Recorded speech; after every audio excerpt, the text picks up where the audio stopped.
And good evening, baseball fans. Back for what is now our fourth and final game here on day 2 of the 2018 Florida DYB Major State Tournament from Veterans Memorial Park here in Bristol, Florida. Jason Thompson bringing the action here of a winner's bracket game between Fort Meade and Shalimar.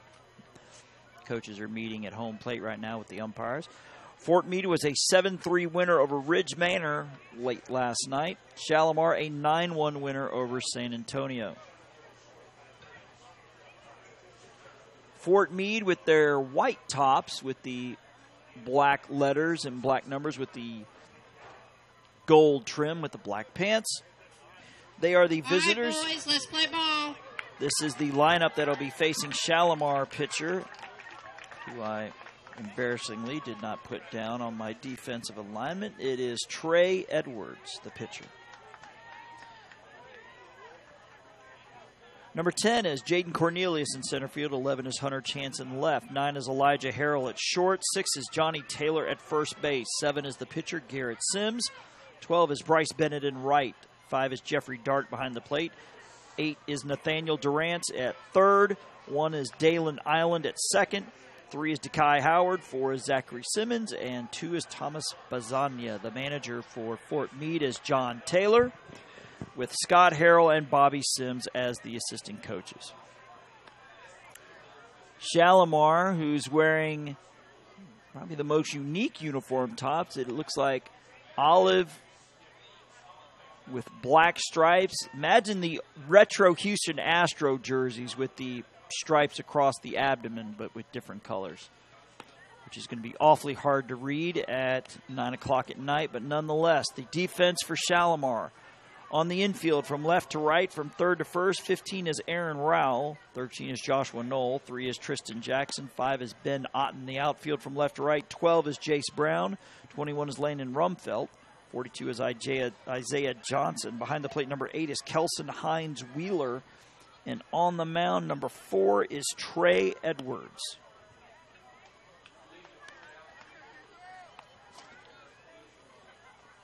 The manager for Shalimar is Reggie Statler, Danny Brown, and Sean Thornton Wheeler, the assistant coaches.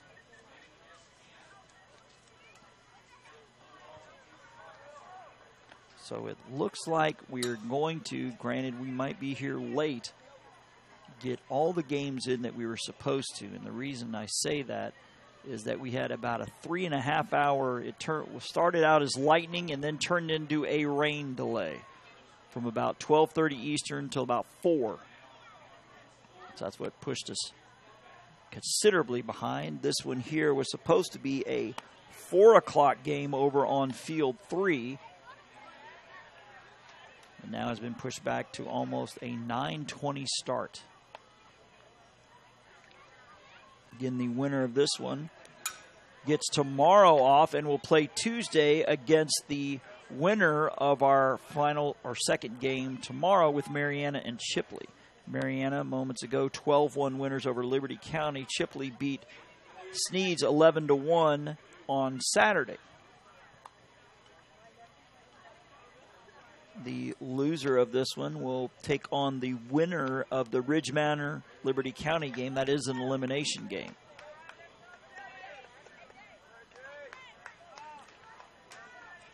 And a good way to keep tabs of all these scores, if you like us on Facebook, Jock Jive Sports is the site you want to look for. Like us there, and you can keep track of all the scores in the majors and the traditional machine pitch and the B Division machine pitch tournaments all going on here at Bristol.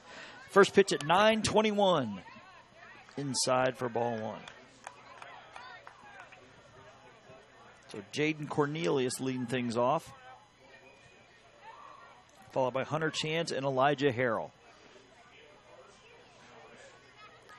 Pitch is a strike call in the outside corner. 1-1. Obviously not as big a crowd as we had in our previous game, but a lot of folks making the trip. Fort Meade making about a 6.5 hour drive up here. Shalimar about 2 hours to the west in Okaloosa County. Strike 2, which is in my part of the world. I call Pensacola home, and I work in Gulf Breeze, so I know where Shalimar is. It's near Niceville. The 1-2 inside, 2-2. So at last check, we have 2 more machine pitch games to get to after the 2 that are currently going on right now. The pitch is strike 3 called. The ball was dropped, but it will be a strikeout. Cornelius down on strikes as Hunter Chance to the plate. Again, the number you see on the screen is your shout-out line. If you want to give a shout-out to your favorite player or team, you can do so at 850-380-7267.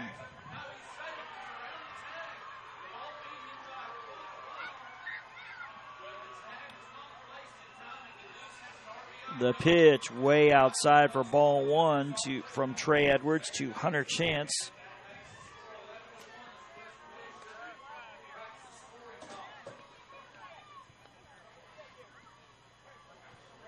Well, like I said, we're here late tonight, but the good news is we're going to be caught up.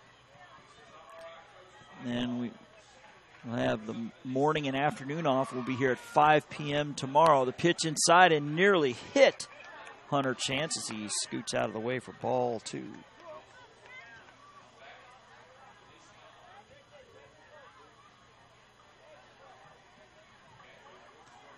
Chance is hitting from the left side as the 2-0 pitch is swung on and hit to left field, and that ball will drop for a base hit. So a 2-out single, or 1-out single, my bad, by Hunter Chance. Again, the condensation on our windows makes it hard to see out there.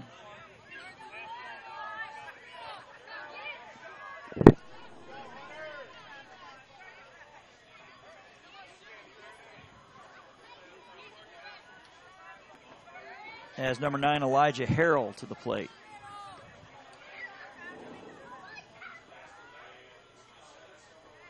Is upstairs for a ball. 1-0 to Elijah Harrell.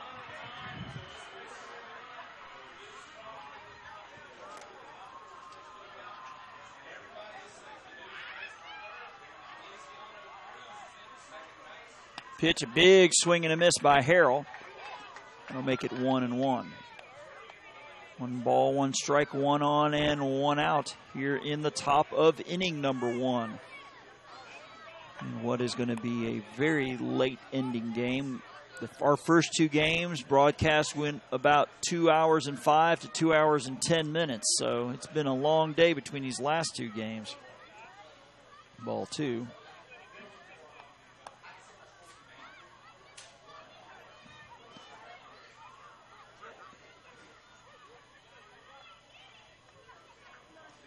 The 2-1 missing upstairs. It's ball 3.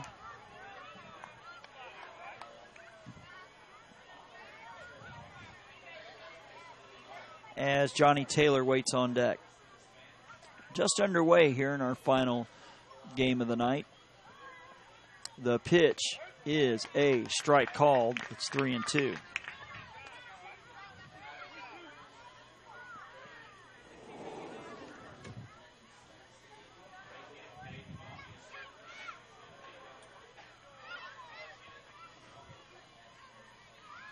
The payoff pitch swung on and fouled out of play to the right.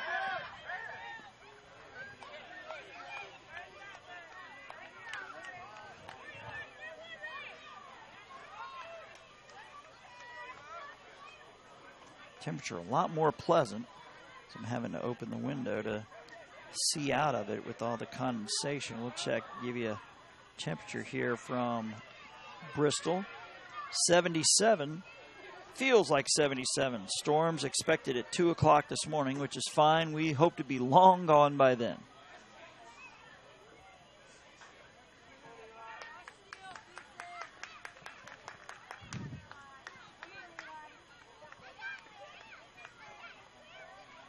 And Hunter Chance at first with 1 out here in the first.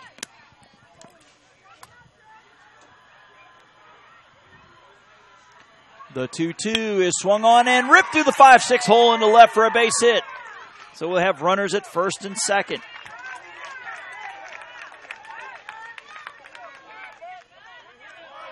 So 2 runners on here for Fort Meade as the left-handed hitting Johnny Taylor to the plate.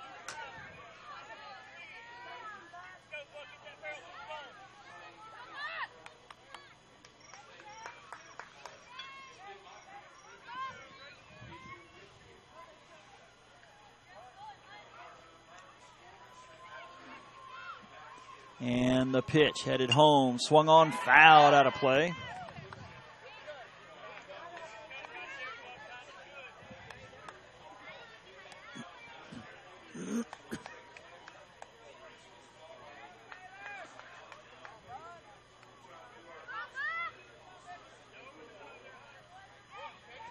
Again, the base runners are Hunter Chance at second, Eli Harrell at first. The pitch is upstairs. That'll even things at 1-1.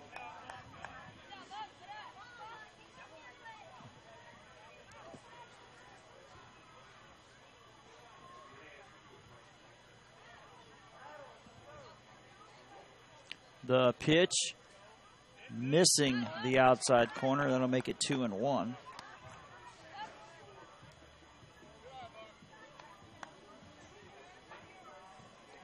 So it sounds like a couple of these machine pitch games are going to get started around 11 o'clock Eastern tonight. Pitch from Edwards, swung on, ground ball, off the bag, knocked down by the third baseman. He'll just tag his base. Great job there by Shalimar's Aaron Rao. Had to straddle the base. The ball bounced up off the base, hit him in the chest, dropped to his feet, and he was able to tag the base, going 5 unassisted for out number 2. Could have been a much tougher play than expected. 2 down now for Fort Meade. Number 7 is Garrett Sims, the pitcher, looking to help himself here.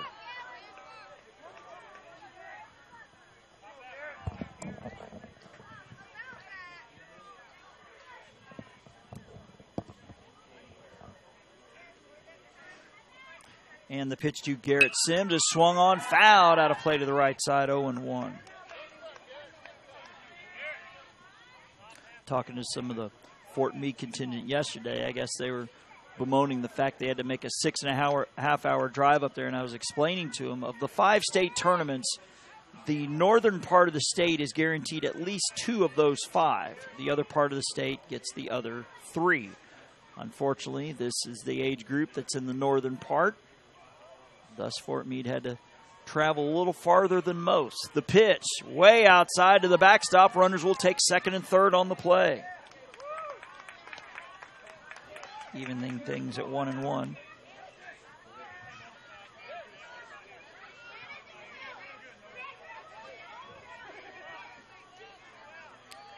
At last check, the B division on the machine pitch side has been decided. The 1-1 outside for ball 2. Looks like it'll be Holmes County taking on Franklin County. Shalimar taking on Bluntstown. That's in the B division. The traditional division still unanswered questions, as we're going to be playing late into the night. So there's still some playoff post-bracket play implications. Big swing and a miss there, 2-2.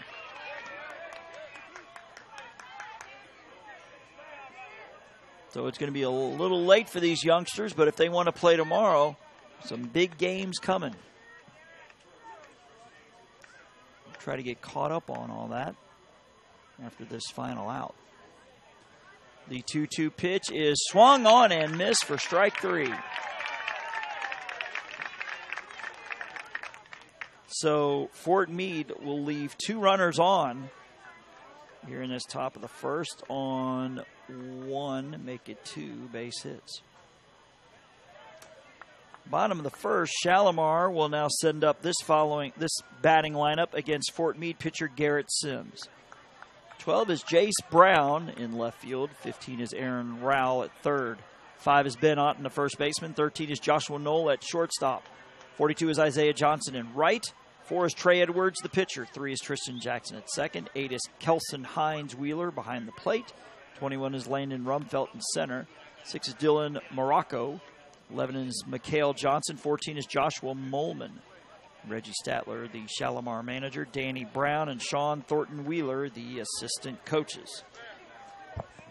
Defensively, across the infield for Fort Meade from left to right, from third to first. 8 is Nathaniel Durance. 9 is Elijah Harrell. 1, Dalen Island. 6 is Johnny Taylor. The outfield from left to right is 11, Hunter Chance. 10, Jaden Cornelius. And 12 is Bryce Bennett.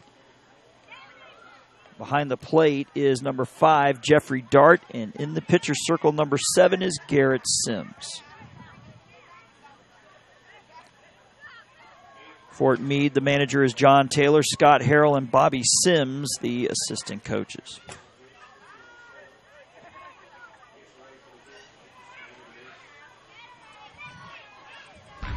The Sportsmanship Award is one of the most coveted awards to be won at this Dixie Youth Baseball Tournament. Sportsmanship is playing hard to win, but realizing all cannot become winners. It is being a gracious loser and even more a gracious winner. Good sportsmanship involves such matters as fair play, keen rivalry, but careful observance of the rules, courtesy, and a generous attitude toward an opponent. To be considered for an award for sportsmanship, a team must, 1, demonstrate good conduct and positive attitude by all players and coaches, both on and off the field. Number 2, be prompt and participate in all scheduled activities throughout the tournament. 3, have fans that show good conduct and attitude toward umpires and opposing teams. And 4, be neat in appearance and dress of both team and coaches at all times. We ask all in attendance here at this Dixie Youth Tournament, join the coaches and players in making these qualifications the rule of behavior while attending these tournament games. Let's make this year a wonderful year of fun and great memories.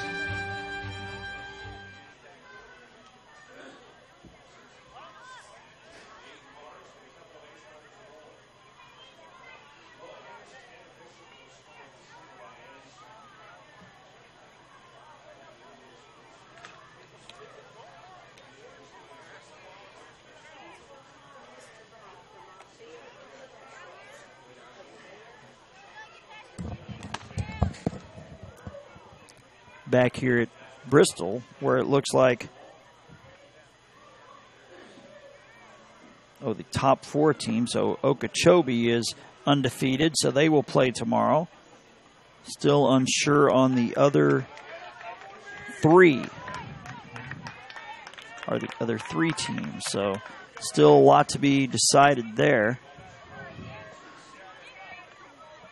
And you can tune into the other broadcasts. I believe there's 2 more games yet to be played. As Jace Brown to the plate here for Shalimar in the bottom of the first. And the first pitch he sees is a swing and foul out of play to the right side.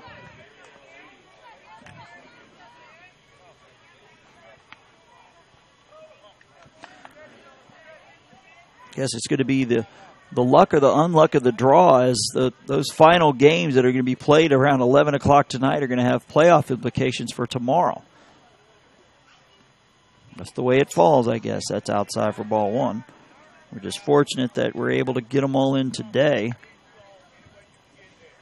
as opposed to playing, say, 2 pool play games tomorrow in the morning session, which means you have to staff it with concession stand people, grounds crew, etc. Where these folks are volunteers, they do have to work. So I'm sure they're thankful they were able to get all these in today. 2-1 the count. Again, it'll be Brown, Rao, and Otten here in the bottom of the first, should anybody reach Joshua Knoll. No score here in the bottom of the first, the final game of the Majors Division today. That one is low and away for ball 3. 3-1.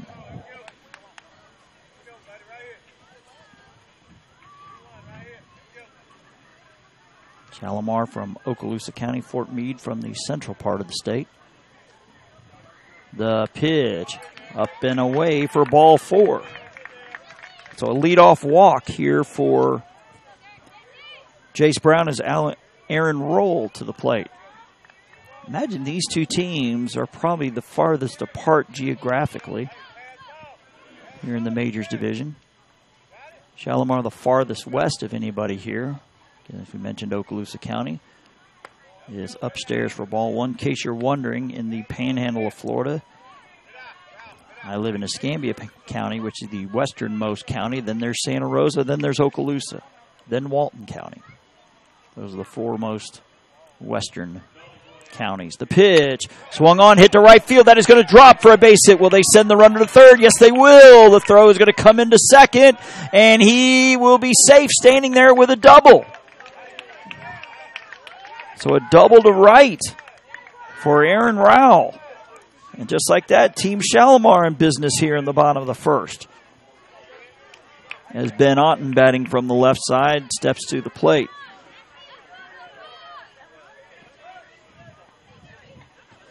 Again, in 13 days, we'll be in Sebring for the T-Ball, AAA, and Ozone State tournaments. The pitch is a ball low.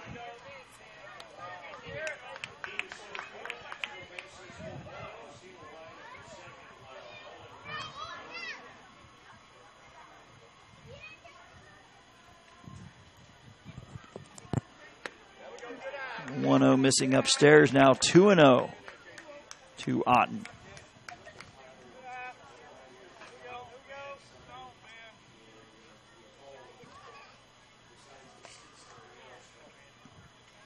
The pitch, big swing and a miss. 2-1.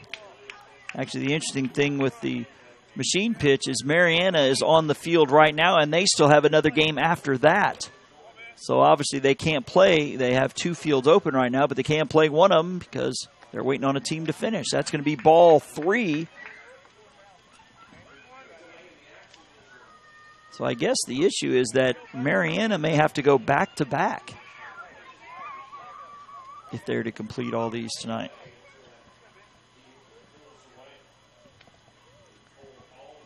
The 3-1 is a strike called.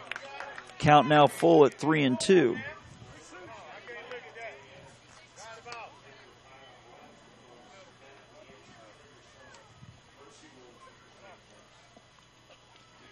The 3-2 misses upstairs for ball 4, and the runner's going to come in to score, and he's going to be tagged out at the plate as the ball bounces back to the catcher.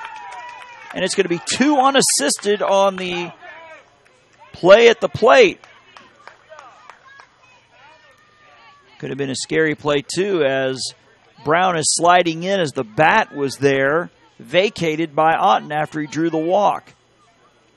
So in the midst of all that, Rowell takes third on that wild pitch. So we still have runners at the corners with 1 out.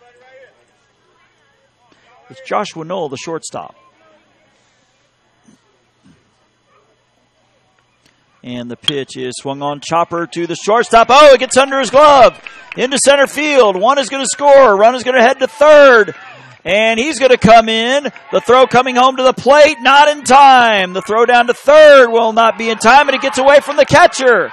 And he's going to come all the way around to score.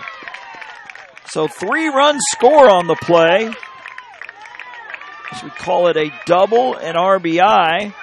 Knoll coming in to score on the E2.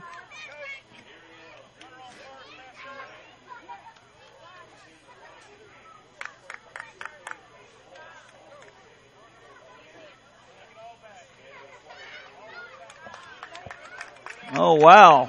Not sure the story here, but they're telling runners they have to go back. I heard they have to go back, but I didn't get the reasoning for it.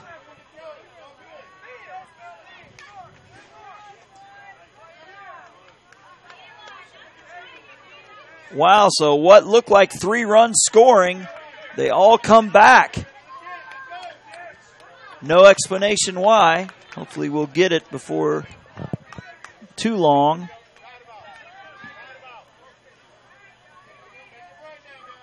I don't know, maybe if time had been called by one of the umpires, that's bizarre. So instead of it being 3-0, there is still no score. Hopefully if somebody can go down there and find out what just happened there and explain it to us.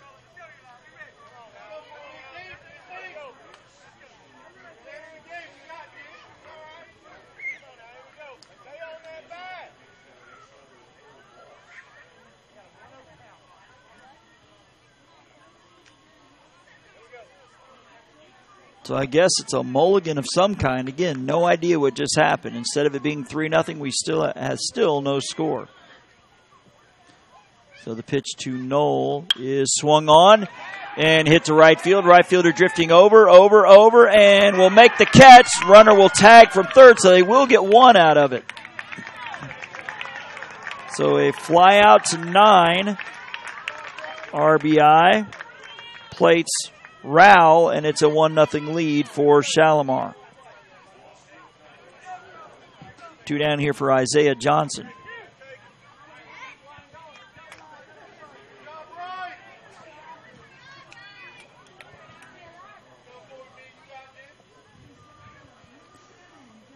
Pitch to Johnson is a swing and a miss. 0-1. Hopefully, like I said, we can get some explanation on that last play. We can figure out for one of the DYB officials can go down there and tell us as ducking out of the way as Johnson. 1-1.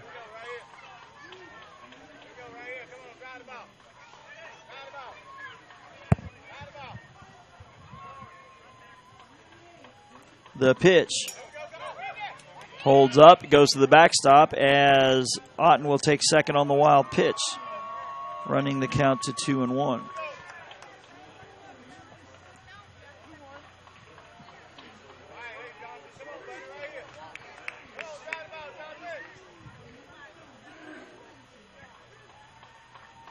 Pitch upstairs, now ball 3.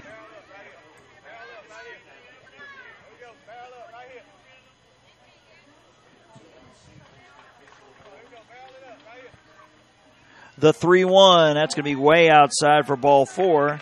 And now Shalimar with runners at first and second. As Trey Edwards, the pitcher, headed to the plate.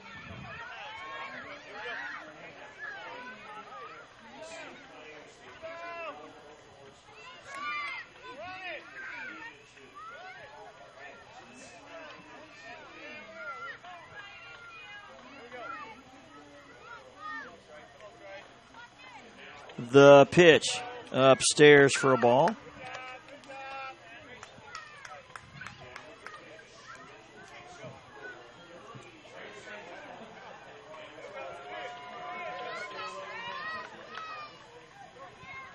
Pitch from Sims way outside. Nice backhanded stop by the catcher Dart to keep that from going to the backstop. And it's now 2-0.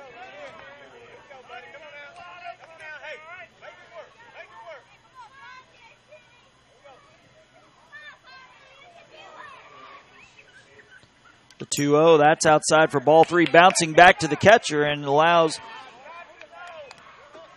them to keep the runners at first and second as it runs the count to 3-0.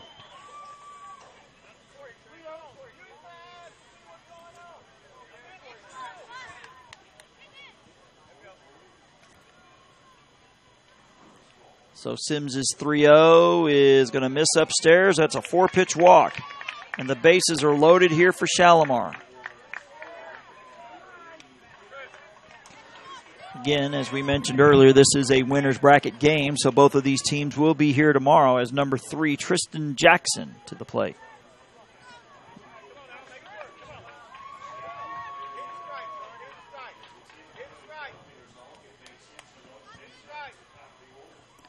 The pitch up and away for ball 1.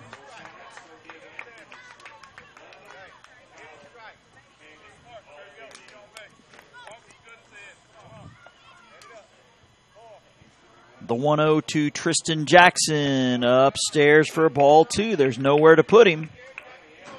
Again, it is Ben Otten at third base, Isaiah Johnson at second base, Trey Edwards at first base for Shalimar, who have won so far but looking for a lot more. He's actually showing bunt here. He pulls it back. It's going to be outside for ball 3.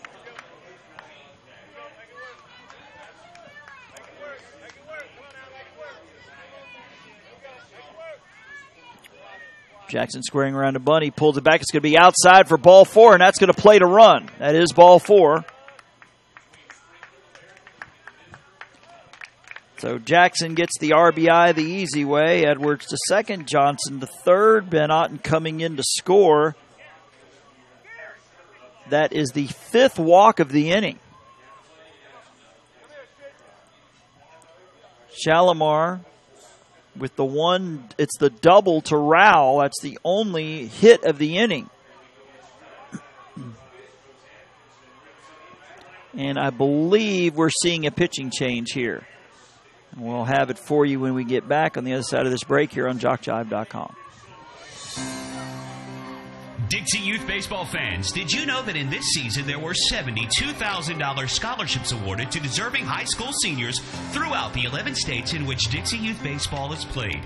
Dixie Youth Baseball has now given over $1,240,000 to former Dixie Youth players and scholarships.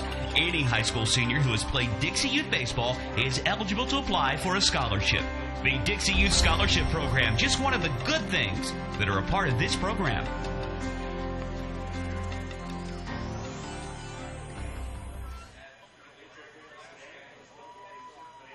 Back to action here in Bristol, where Elijah Harrell goes from shortstop to the pitcher's mound, Sims from the pitcher's mound to short.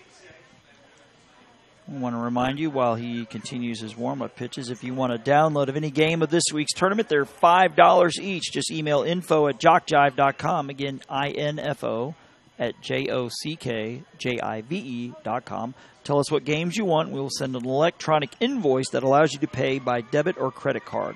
And the games will be on their way to you. That's info@jockjive.com for a keepsake you'll want to have for a lifetime.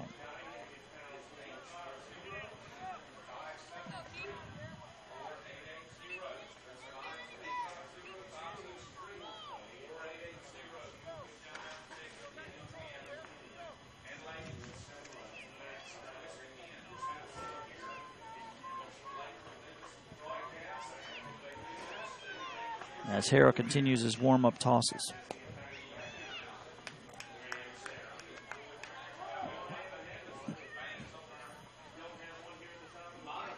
In the 8th batter of the inning will be Kelson Hines Wheeler. He will step in here after Harrell finishes his warm-up tosses with the bases loaded.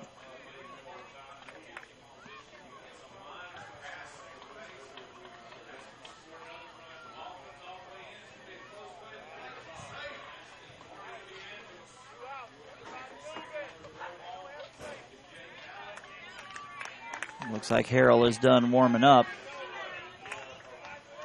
as Hines Wheeler will step to the plate.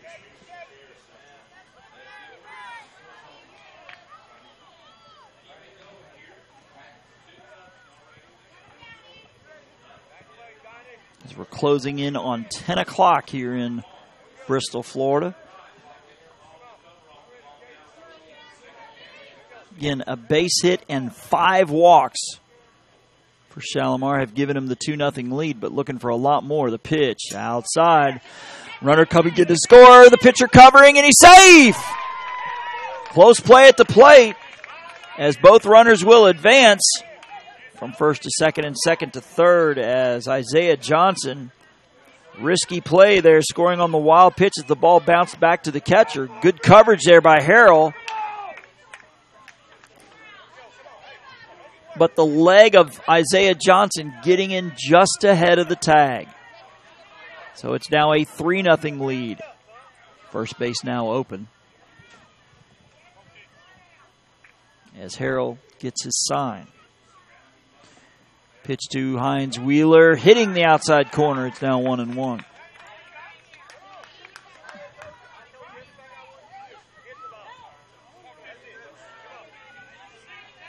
Again, Shalimar with 1 base hit in the inning and have plated 3 runs. The pitch.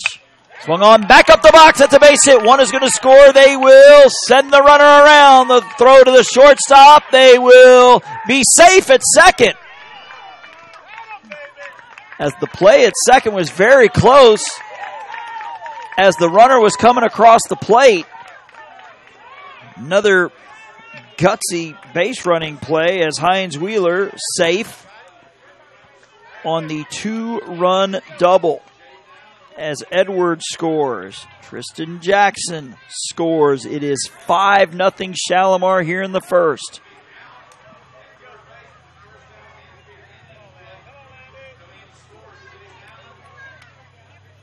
The pitch up and away for ball one to Landon Rumfelt, the 9th batter of the inning.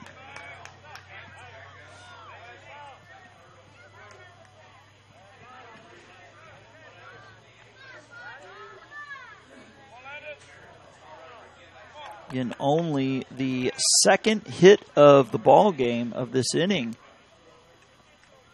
as like the Shalimar manager, I believe it's Reggie Statler, going out there to talk to, I guess, Hines Wheeler to see if he is all right. And it was a bang-bang play there at second. I don't know, maybe if he jammed his leg into the base. But they'll check on him.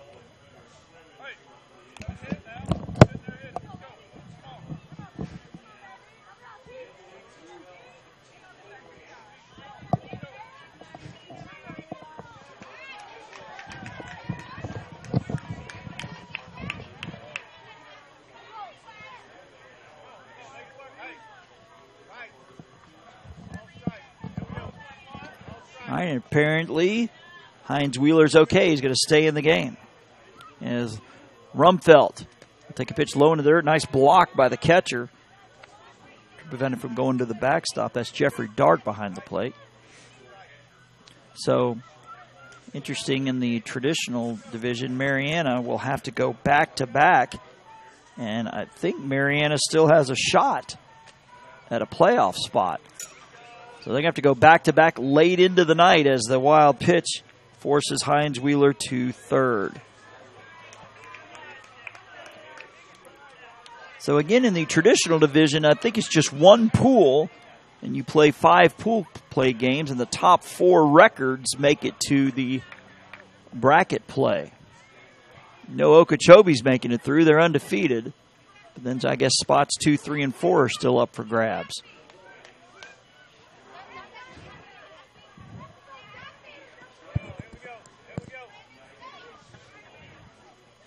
So the 3-0 count to Rumfelt. He's taking all the way. Strike one.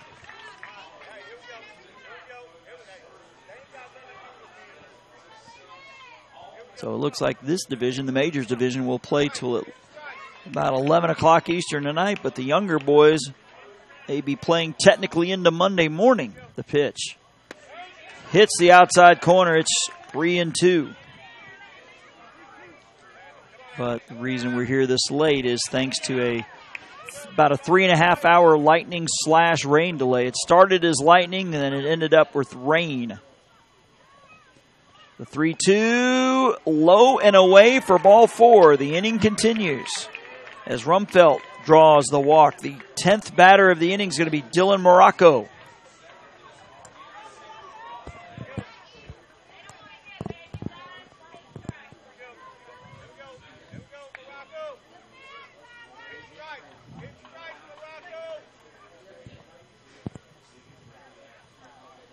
The pitch swung on, hit into center field. It will drop for a base hit. A run will score. A runner going first to third. The throw going to third. He'll be safe. It gets away. Now he's going to try to score. The throw coming home, and we got him in a rundown. He is running back to third, and he's getting way out of the baseline, and they're going to call him out of the baseline. As I believe it was Rumfelt was about 10 feet into fair territory. He's trying to avoid the tag, so he's going to be called out in the rundown. But Morocco will be credited with an RBI single as Hines Wheeler scores, and after one inning, it is 6-0 Shalimar. And we'll take a quick break here on JockJive.com. Did you know a child may start in the Dixie program at or below age 6 and continue through age 19? Yes, there's an opportunity for youth 6 through 19 to enjoy baseball in Dixie. Dixie Youth, Dixie Boys, Dixie Majors. If your league is not a part of these baseball programs, contact a Dixie official for information and bring your child up in Dixie.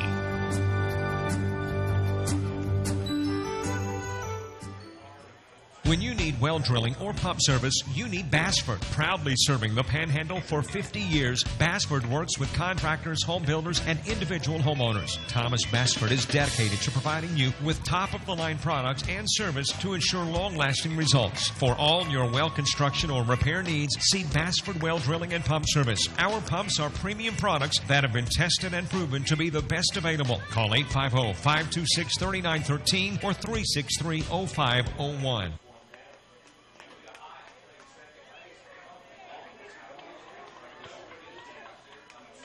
At Conyers Hardwood Flooring, we want you walking all over us. Conyers has been serving the Big Bend area since 2005 and provides all types of flooring materials and labor. Conyers Hardwood Flooring does nail-down installation, sand and finish hardwood floors, refinish existing hardwood floors, and more. Plus, Conyers is very active in the community. Conyers Hardwood Flooring in Bristol. Call 850-643-6432 or 694-3447. When those taste buds are demanding delicious, make it the Cookhouse Restaurant in Blountstown. From steaks to sandwiches, cooks will have those buds saying, oh yeah. There's prime rib, crab legs, a variety of seafood and steaks, soup and salad bar, a complete dessert menu and ice cream bar, and more. The Cookhouse Restaurant is open 10 to 8 Monday through Thursday, till 9 on Friday and Saturday, and open at 7 a.m. Saturday for breakfast. The Cookhouse Restaurant is located on Main Street North. Player team and umpire specials available.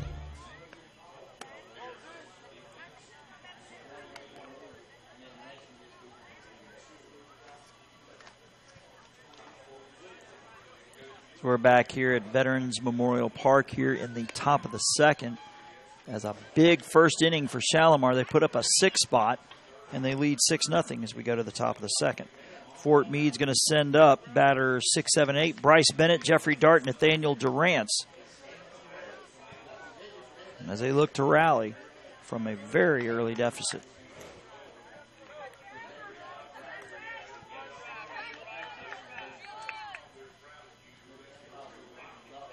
As Bennett takes a pitch low for ball 1.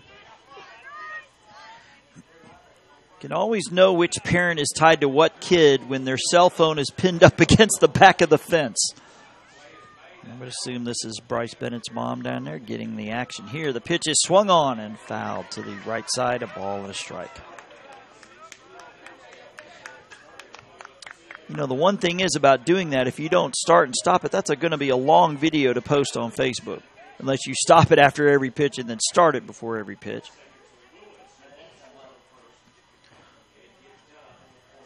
Trey Edwards and his 1-1 to Bryce Bennett is up and away for ball 2. Again, the final game of the day here in the Majors division. Have 2 machine pitch games going on and still 1 to follow. The 2-1 is ripped off the fence to the right side. Now 2-2.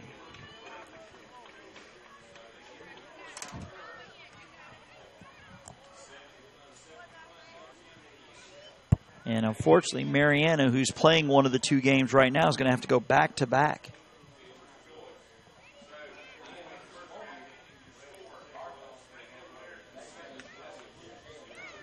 The pitch is swung on and missed for strike 3. So strikeout number 3 through an inning and a third for Trey Edwards. As Jeffrey Dart, the catcher, heads to the plate.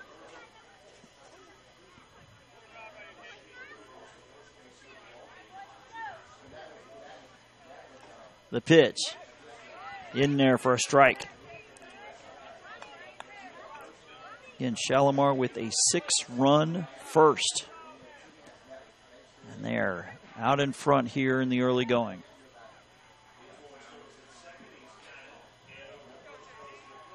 The 0-1 in there for a strike. It's 0-2.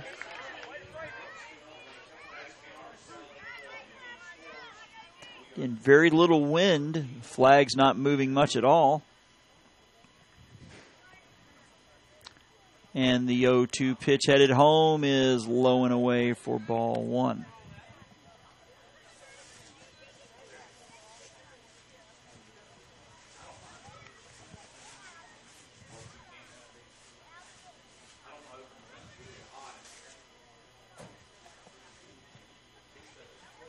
The 1-2 is outside. That'll even things at 2-2.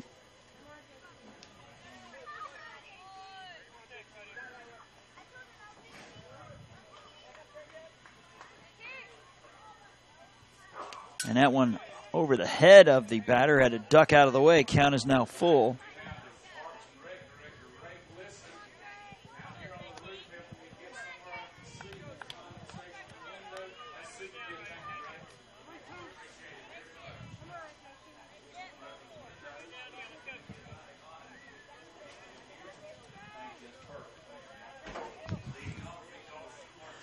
The pitch is outside for ball 4. So a one-out walk to Jeffrey Dart will bring Nathaniel Durrance to the plate. Durrance, the third baseman.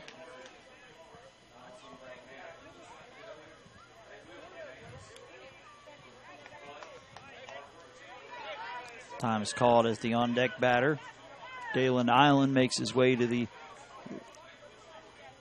batter circle on the left side. The pitch is outside. Nice stab there by Hines Wheeler behind the plate. Keep that from going to the backstop and allowing a runner to move up a base. The runner at first, Jeffrey Dart, just drew a walk.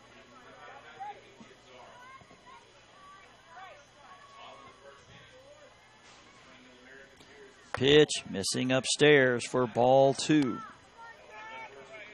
So basically in the machine pitch traditional division, Mariana's on the field right now against Brooksville, and then has to go back-to-back with Bartow. So Bartow has to wait around for that game to get done before they get to play. The pitch is a strike called.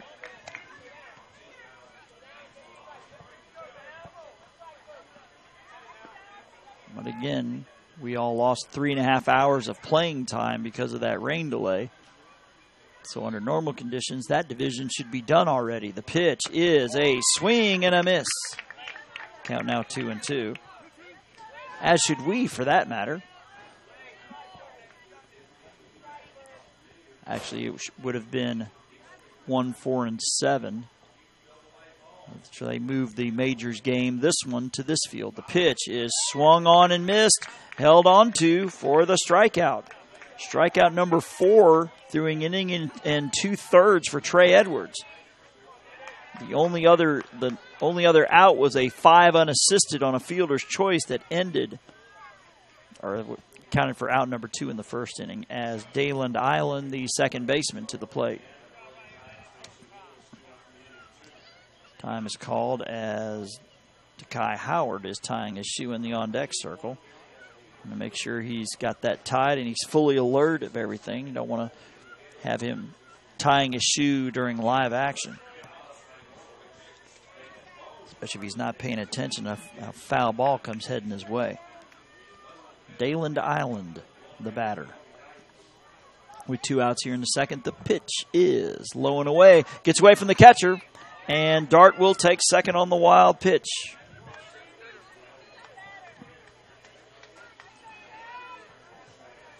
Count 1-0 as Dart takes second. Dayland spelled D-A-I-L-A-N-D.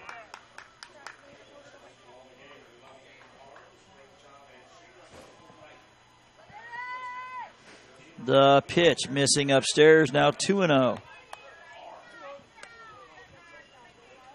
So there's a good chance that last game tonight gets started around 11 o'clock Eastern, if not later.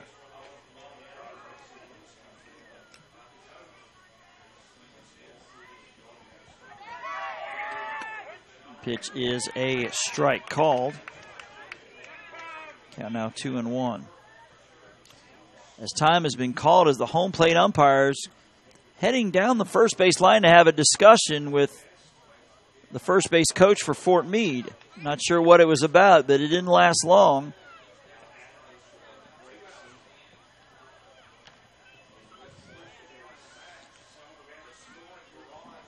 Don't know if it's a case where maybe some inappropriate things were being said. I'm not sure, but it was a quick discussion. The pitch is a strike called.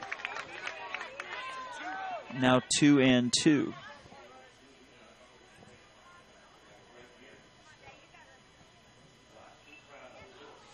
as Dekai Howard hopes to bat this inning. And the pitch is low and away. Count is now full.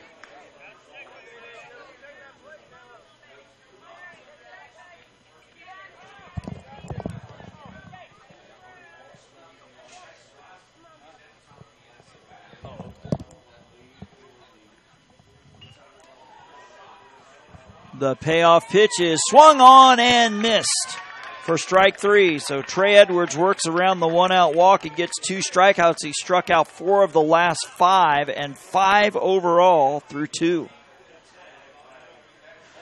To the bottom of the second we go. Shalimar coming to bat, looking to add to a 6-0 lead. Again, you are listening to the 2018 Florida DYB Major State Tournament here on JockJive.com.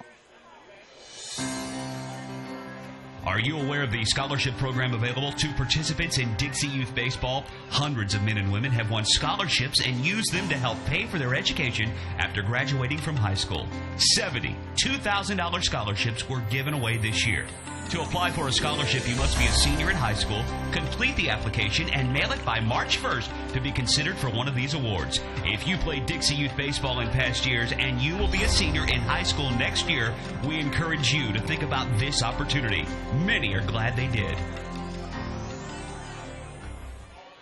David Jackson Summers is a candidate for Liberty County Judge. David is committed to the qualities we need in an office holder. He is dedicated, respectful, and will pursue progress. For the first time in 22 years, the people of Liberty County have a choice in who our county judge will be. Take the opportunity to vote David Jackson Summers for your county judge. Political advertisement approved and paid for by David Jackson Summers for county judge.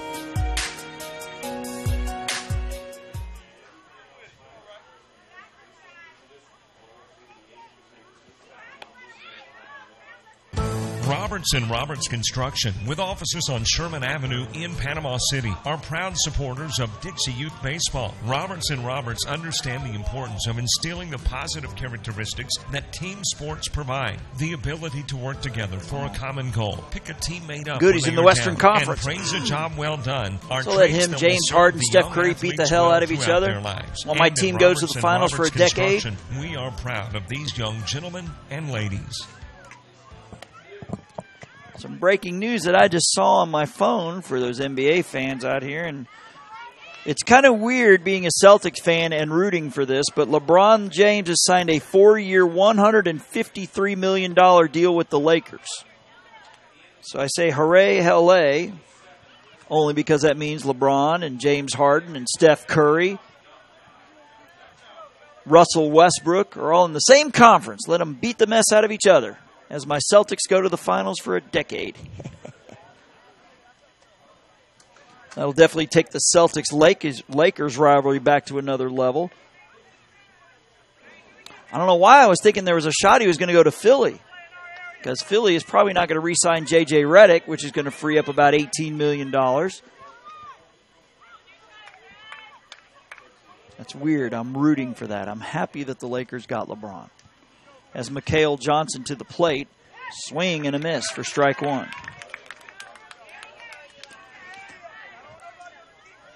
The word was he was going to make an announcement on Tuesday, but you know that secret one was going to get out. The pitch up for a ball. Because apparently LeBron had a player option with the Cavs where he could have signed a $35 million extension for 1 year. So I guess he's getting $153 from the Lakers. So that's more money, I guess. But 1-2 the count. Someone needs to tell him the state taxes in California are outrageous. But anyway, 1-2 the count. Pitch low and in the dirt. 2-2.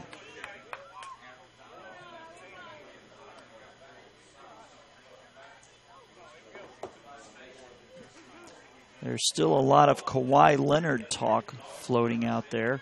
But he still has 1 year left on his deal with the Spurs, but he's not going back there. The 2-2 to Mikhail Johnson is swung on, fouled straight back. There's talk about my Celtics getting in with him, but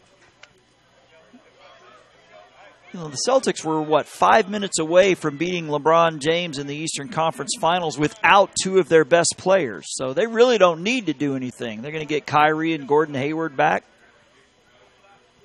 Going to be fun to watch next 10 years or so. Big swing and a miss for Johnson. And that's strike three.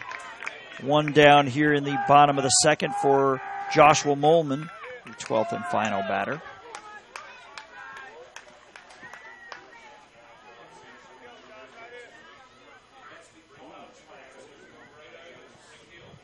Big swing and a miss by Molman, strike one. Again, Shalimar plating 6 in the bottom of the first, with a lot of them coming with 2 outs.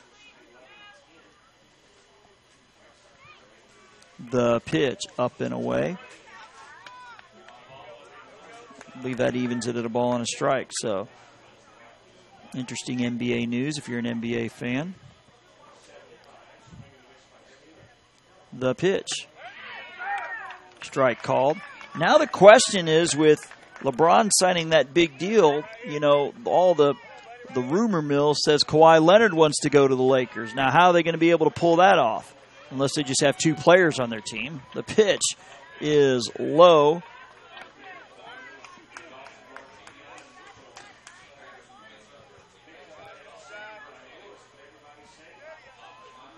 Certainly makes the Lakers a lot better, no question about that. The pitch is outside, as they still have Kyle Kuzma, Lonzo Ball, who had an off rookie year. I can see it now when LeBron gets to L.A. If I'm Magic Johnson, I say, all right, your first order of business is tell LeVar Ball to shut up. I actually saw a story, and it boggled my mind that LeVar Ball said if LeBron goes to the Lakers, that his son will make LeBron James better. I'll let you think about that for a second. Think how ridiculous that sounds. As Jace Brown to the plate, he walked his first time up. LeVar Ball needs to do a little bit of a history if he thinks his son is going to make LeBron better. That's just so funny. That is a strike called. To say Lonzo Ball's dad is a character is putting it lightly.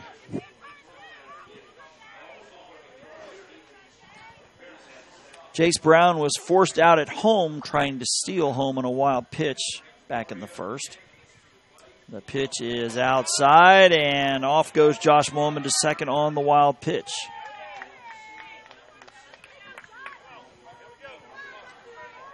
Can't help it if part of that is just being tired. These kids are usually not playing this late.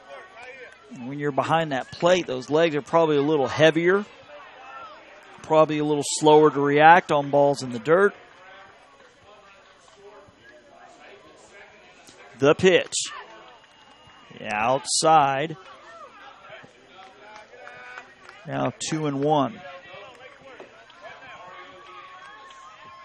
So in terms of all the free agents that are floating around out there, a lot of them have been snatched up. LeBron going to L.A., Paul George staying in Oklahoma City. The pitch. Swung on, hit into center field. Center fielder charging in. It will drop in front for a base hit. They'll send the runner around third. The throw coming home. It's going to be close, and he is out of there at the plate. Nice strong throw by Jaden Cornelius from deep center. That'll go 8-2 on the outfield assist. And during the throw home, Brown takes second on the throw.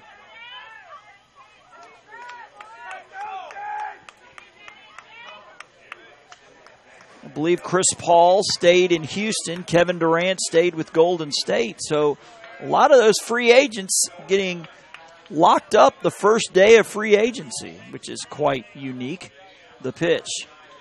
Swung on and hit down the right field line, and it will go foul. Kind of 0-1, so really, he's not really technically a free agent. The only one floating out there left is Kawhi. So if I'm Philadelphia, I would imagine Philly's got to be in the front runner for Kawhi Leonard. Again, they're not going to re-sign J.J. Redick. They're going to have money freed up. There's talk about them sending Sarich and Robert Covington and a draft pick to the Spurs. Hit down the right field line, and that's going to fall for a base hit. He's going to head for two. The runner's going to come in to score, and the hitter, Rowell, will put the brakes on at first, but the RBI plates a run. It's now 7-0 Shalimar.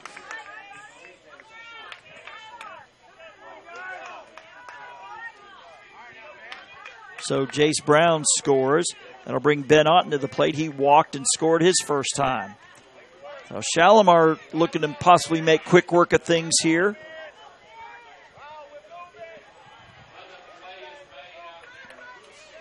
The pitch from Harrell is swung on and missed for strike one.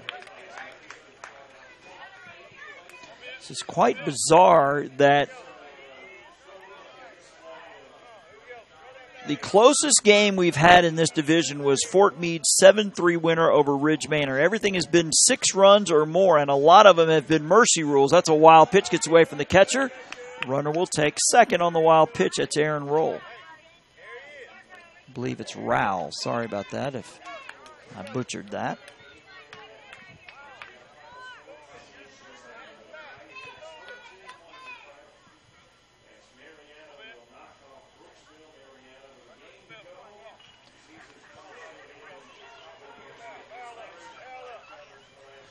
The pitch outside for ball 2.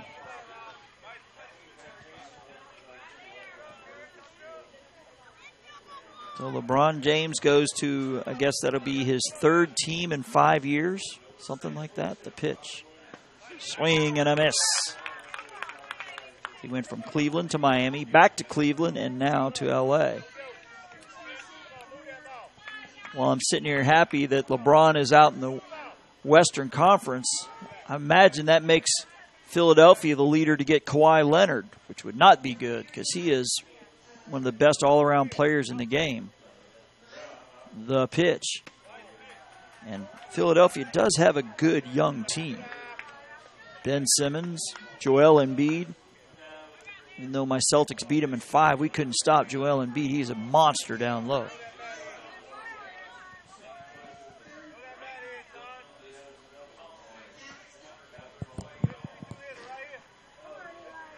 The 2-2 pitch is, actually it must have been 3-2 as he draws the walk. So 2 runners on as Joshua Knoll to the plate.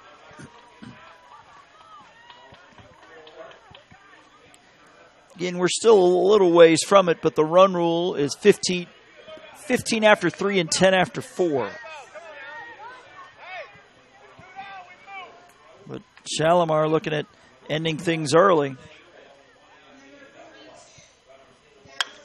That is swung on and hit to left field, and it will drop in front of the left fielder for a hit. It's bobbled out there. One is going to score. They will hold the runner third. The throw is going to come into home.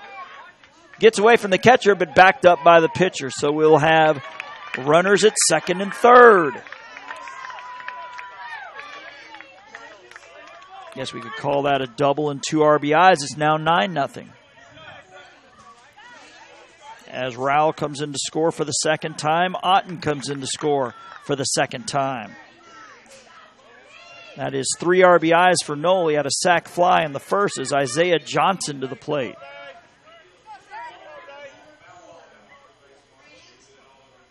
And the pitch from Harrell is low for a ball.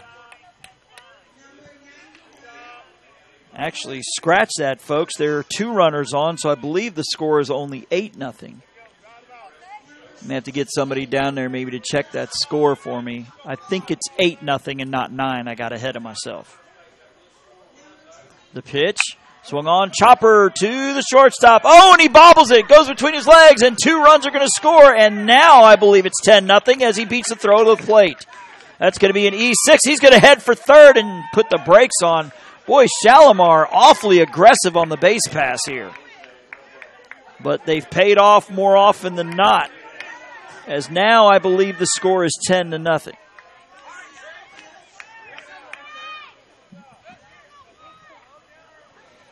Now Shalimar has ideas of ending this thing in 3. As Trey Edwards walked and scored in the first.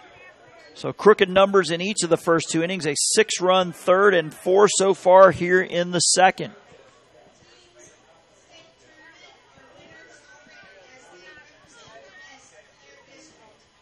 Pitch swung on and missed, bounces back to the catcher, and it keeps the runner at second.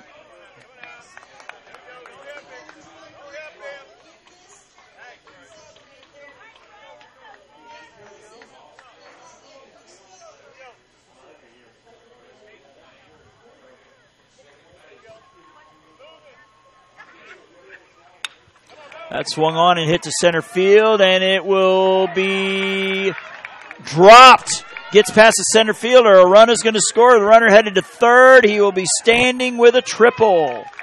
As I don't know if Cornelius lost it in the lights, but the ball drops. Another run in. It's 11-0 here in the second.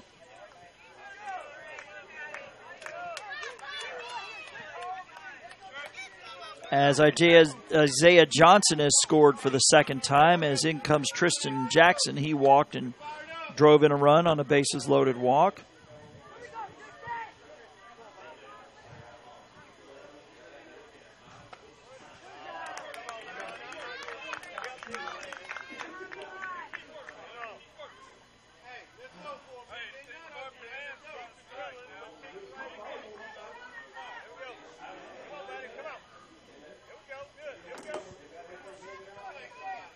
The pitch is a strike.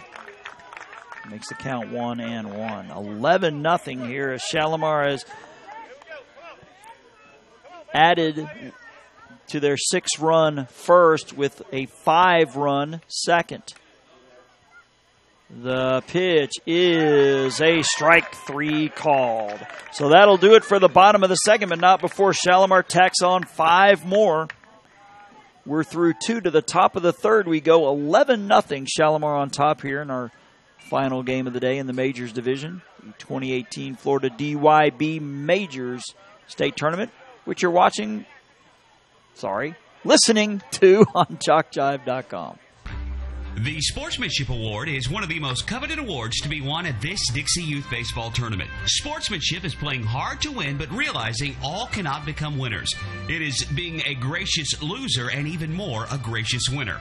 Good sportsmanship involves such matters as fair play, keen rivalry, but careful observance of the rules, courtesy, and a generous attitude toward an opponent. To be considered for an award for sportsmanship, a team must, 1, demonstrate good conduct and positive attitude by all players and coaches, both on and off the field. Number 2, be prompt and participate in all scheduled activities throughout the tournament. 3, have fans that show good conduct and attitude toward umpires and opposing teams. And 4, be neat in appearance and dress of both team and coaches at all times. We ask all in attendance here at this Dixie Youth Tournament join the coaches and players in making these qualifications the rule of behavior while attending these tournament games. Let's make this year a wonderful year of fun and great memories.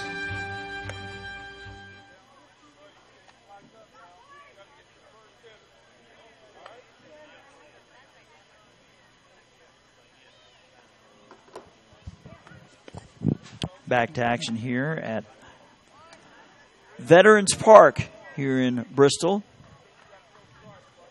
at 10:25 Eastern Time.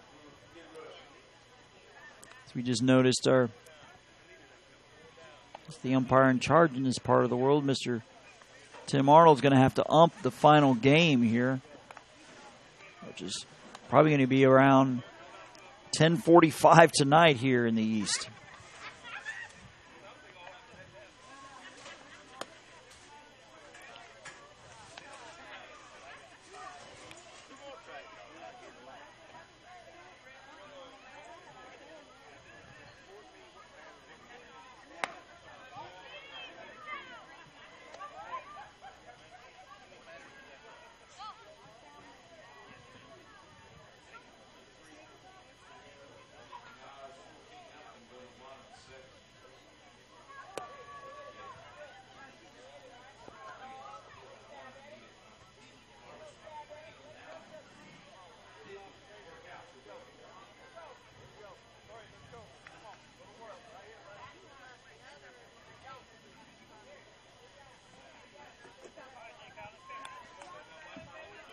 Okay, to the top of the third here, Fort Meade will send up their 10, 11, and 12. Dekai Howard, Zachary Simmons, Thomas Pazania, the final three batters.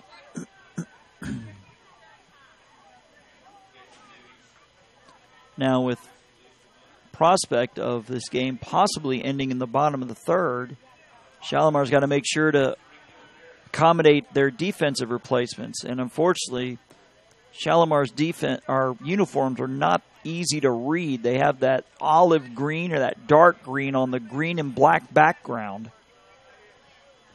And because, I don't know if we've mentioned it this game, but the scoreboards here in Bristol are out courtesy of a lightning strike. So that's the reason that the official scorekeeper is down at ground level, because they have to communicate with the managers when they make their changes. And there's no way of knowing when those changes are made. Again, these jerseys, very unique for Shalimar, but awfully hard to read, especially at 10:30 at night. Squaring around the butt, pops it up. It is foul as the catcher, Heinz Wheeler, just couldn't find it.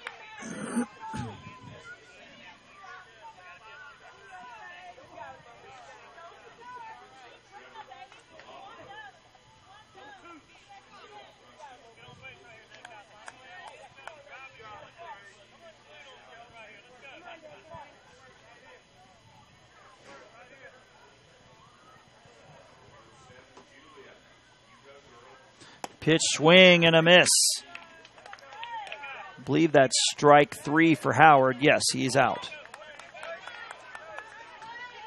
Don't blame him, though. It's awfully late for him. Probably lost track of the count, as Zachary Simmons will now head to the plate.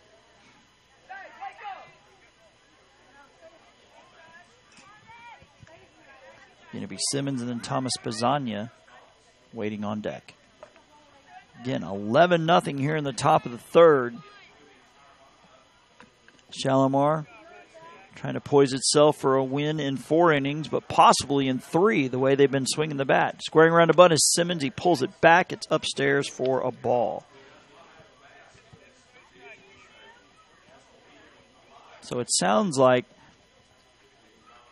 we have one machine pitch game about to wind down, and then we have one final machine pitch game, as Mariana will have to go back-to-back, and Mariana still in the thick of things for a playoff spot. The pitch, swing and a miss, as they won their previous game. I did not catch the final, but they won convincingly. I think it was 13-1 over, I think it was over Brooksville. So I think that eliminates Brooksville, but keeps Mariana alive for one of those final 3 spots. Okeechobee went undefeated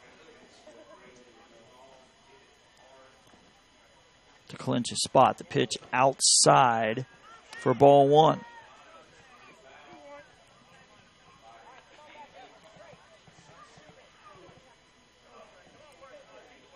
Well, I wasn't here at 8:30 because they had to resume some machine pitch games. So technically it's been about 14 hours here at the park. So actually I know Ray Glisson and his staff is glad we're going to get things done today. It means a lot of people hopefully can sleep in tomorrow. It has been one long day at the park, thanks to a 3.5-hour lightning/rain delay. Started out as lightning, and then rain took over. But thankfully, these fields drain fairly well, especially this one, as that is a strike 3 call to Simmons. 2 down for Thomas Pazania. The last 4 have struck out, and 6 of the last 7. Again, every out but 1 recorded on the strikeouts. So that would be 7 out of 8 for Trey Edwards. The pitch, outside for ball 1. So Pazania being the 12th batter, regardless of what he does, that means Fort Meade has met its batting requirements. So Shalimar can end the game in the 3rd, should they plate 4 and not allow any runs here. Oh, over the head of Pazania as he ducks out of the way to avoid getting hit. 2-0.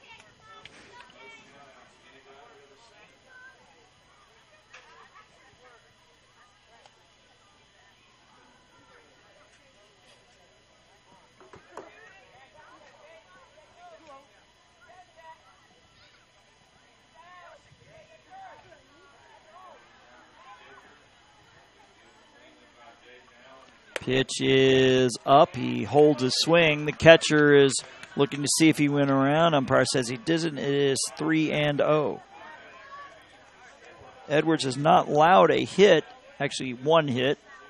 Make that 2 hits in the first inning and then a walk in the second. Still working on the shutout, though, as time is called, as Reggie Statler, the manager, is going to go out and have a talk with his infield.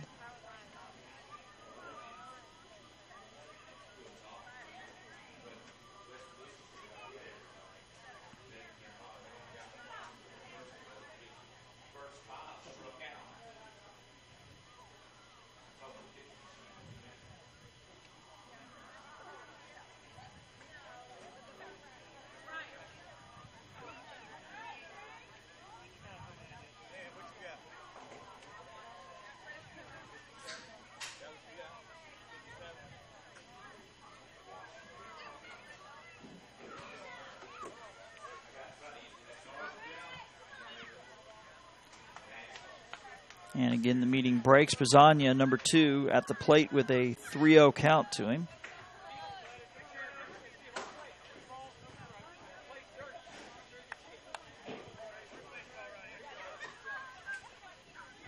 Home plate umpire is going to dust off the plate a little bit.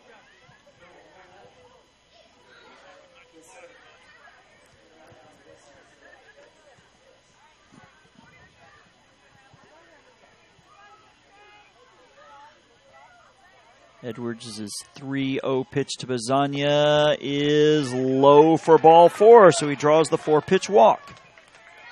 So Pizzagna aboard with 2 outs. Back to the top, Jaden Cornelia struck out his first time up.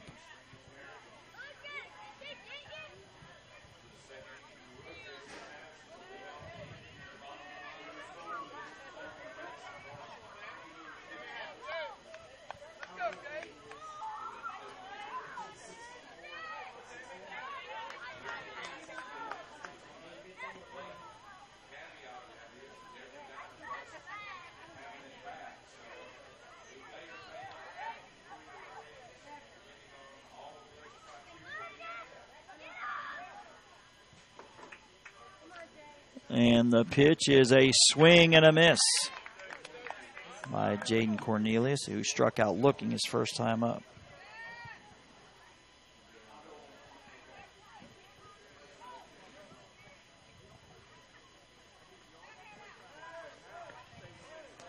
The pitch is a big swing and a miss, now 0-2.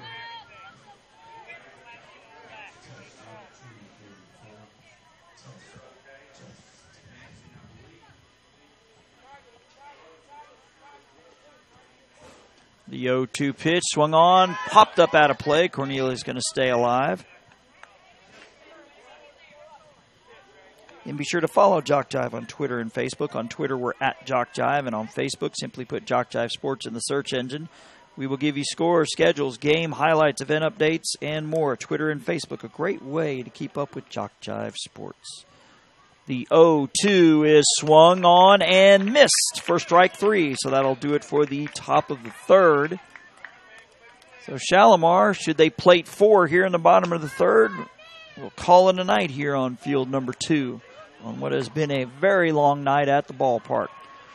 We'll have it for you when we get back. You are listening to the 2018 Florida Dixie Youth Major State Tournament here on JockJive.com. Every league in Dixie Youth Baseball sets their sights each year on the Dixie Youth Baseball World Series. In August, champions in the Majors Division, the AAA Division, or the O-Zone Division from each state compete for the #1 position in Dixie Youth Baseball. Why not combine your vacation with a week of championship youth baseball at the Dixie Youth World Series?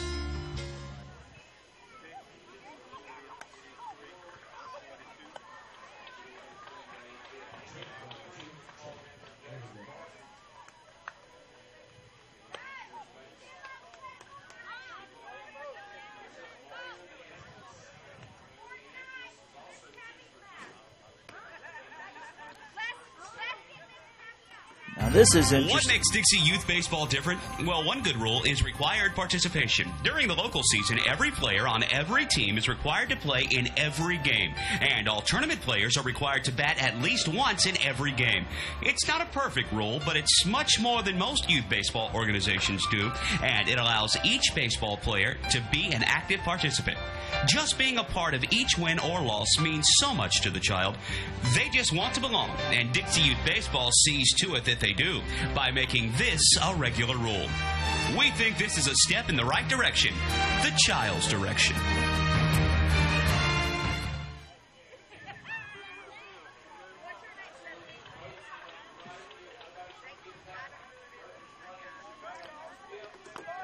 Interesting, as I was looking on ESPN, that the Lakers have also signed Lance Stevenson. He and LeBron have some interesting history.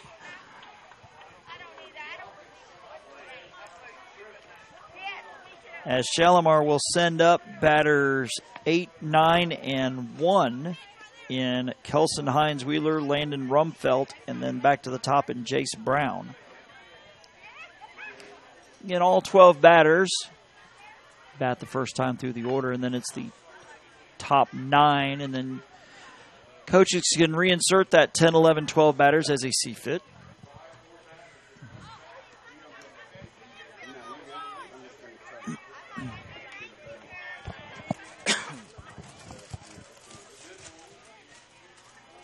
As Shalimar, if they plate 4 here, will end this one early.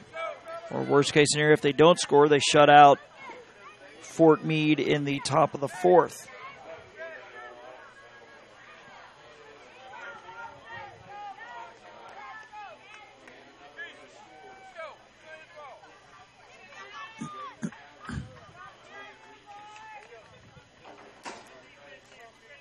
Kelson Hines Wheeler doubled and drove in 2 runs back in the first inning. The pitch, he takes it upstairs for a ball.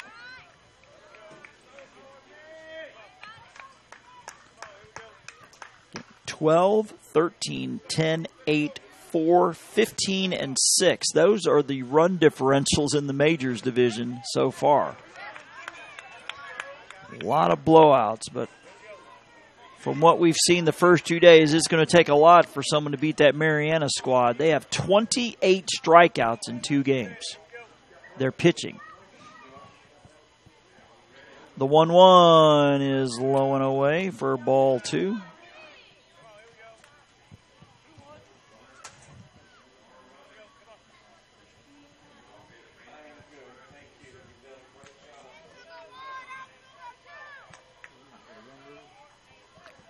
The 2-1 pitch, low for ball 3. Again, Shalimar can plate 4 here in the bottom of the 3rd and call it a night. Or again, if they're shut out, they return the shutout in the top of the 4th, and they can call it a night. 6 in the 1st, 5 in the 2nd. The pitch is a strike called. That'll make it 3-2.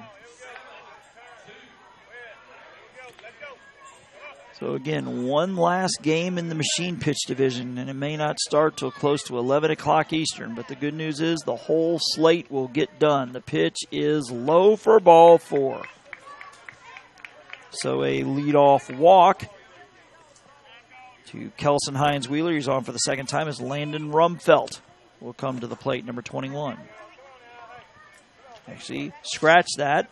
We just mentioned that the first, or all 12 bat the first time through, and then it's cut down to 1 through 9, and then they can reinsert at their discretion. As number 11 was the 11th batter, Mikhail Johnson will bat in place of Rumfelt. So, case in point. And I believe we have yet another pitching change, and we'll look into that, and we'll have it for you when we get back here on JockJive.com. Sportsmanship is one of the goals of Dixie Youth Baseball. At times, we see good sportsmanship displayed by everyone, except for some adults. We feel that as adults, regardless of whether or not they're active in the program, they're supposed to set a good example. Everyone can do this as they sit in the stands cheering for their favorite team. Be a good example of sportsmanship. Yell for, not against a team. In this way, you can set a good example of sportsmanship. Fans are as much a part of the game as the umpires, so be a good fan by cheering for your team and not against the other.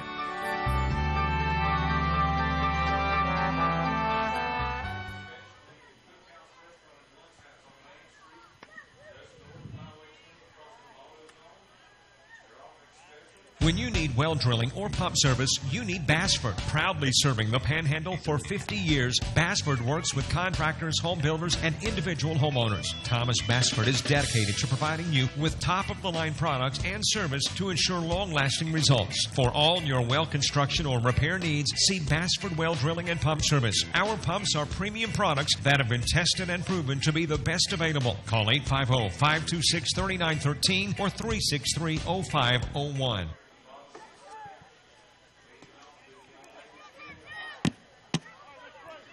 Back to action here as to be Mikhail Johnson. And he hits one to center field. The center fielder drifting over to his left. He will make the catch. The runner's going to tag and try to advance to second, and he'll be safe. Man, that is a gutsy base running call there as the catch is made in center, and the kid tags from first. It goes to second. Yeah, I think they want to end this thing in the third if they can. I mean, that's basically the message they're sending. Because what other reason would you be tagging up and try to advance to second on a ball hit to center when you lead 11-0? As Jace Brown, ground ball to the pitcher, bobbles, recovers over to first. Oh, and he overshoots first base. And the runner will stay at first as Brown stumbled around first. But Hines Wheeler will score on the E1 on the throw. It is Nate Durant's now pitching.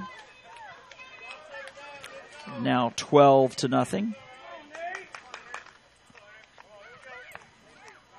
As Aaron Ravel to the plate. Ravel has a double, a single, and 2 runs scored.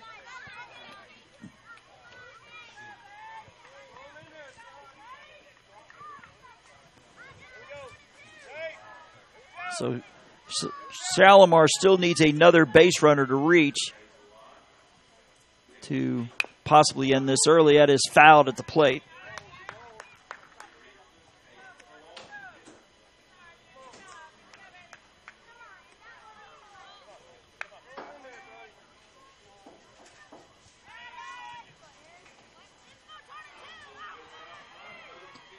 Pitch is swung on, ground ball, shortstop from his knees over to second for one, and he drops the ball. So everything going wrong for Fort Meade. They had a potential force out at second, but the fielder's choice and the I guess it'd be E6 on the throw. And now Shalimar is one big fly away from ending this thing right here and now, as Ben Otten has walked twice and scored twice. One down here in the bottom of the third. Pitch is up and away. The fact that Shalimar is not shy on the base pass at all could be a factor in this tournament as we go on. Again, we've talked about how Mariana has been absolutely dominant with their pitching. 28 strikeouts in 2 games. Pitch is inside. 3-0.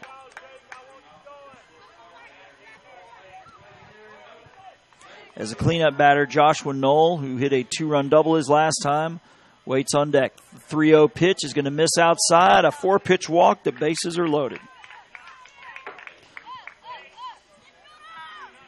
So a possible ball into the gap could end the game here if it clears the bases. Joshua Knoll with a sac fly and an RBI. 2-run double. And a run scored. So 3 RBIs for Knoll. He's looking to add a few more here and possibly end it right here and now. The pitch is a strike called.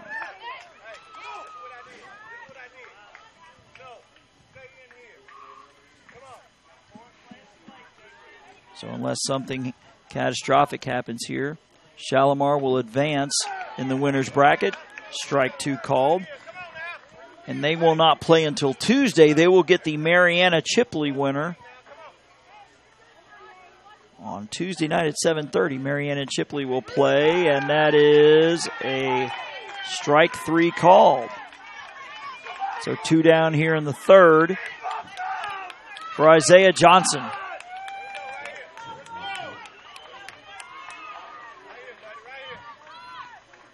Big swing and a miss.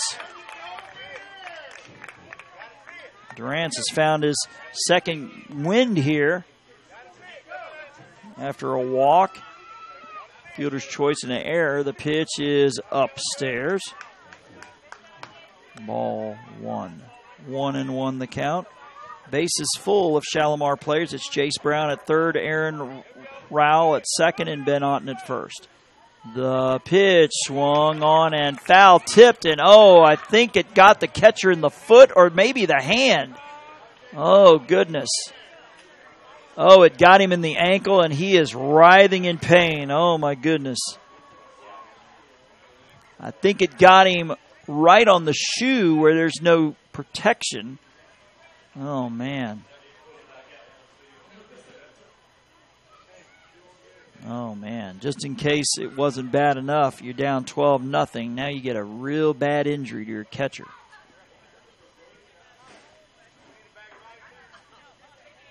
Hopefully the concession stand downstairs is still open where they can get this young man a bag of ice, because don't think he's going to be able to continue, which means they're going to have to find someone to don the catcher's gear now.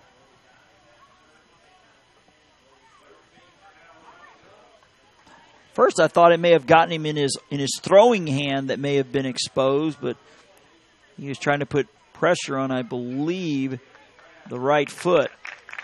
And he gets a nice hand from both sides. Been a tough night behind the plate. And now to have that happen.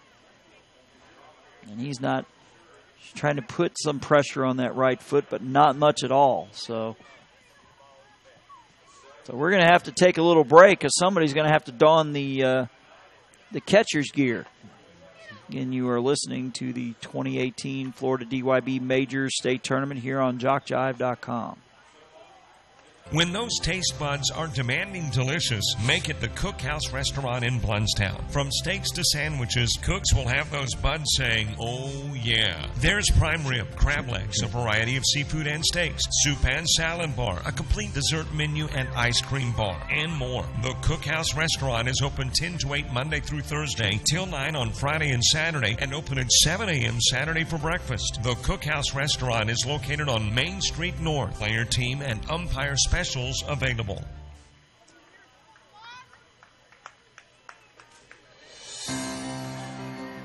Are you aware of the scholarship program available to participants in Dixie Youth Baseball? Hundreds of men and women have won scholarships and used them to help pay for their education after graduating from high school. 70 $2,000 scholarships were given away this year. To apply for a scholarship, you must be a senior in high school, complete the application, and mail it by March 1st to be considered for one of these awards. If you played Dixie Youth Baseball in past years and you will be a senior in high school next year, we encourage you to think about this opportunity. Many are glad they did.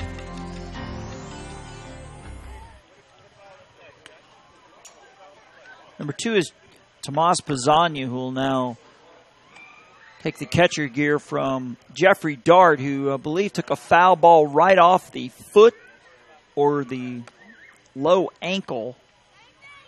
Unfortunately, found a piece of body that wasn't protected by the catcher's gear.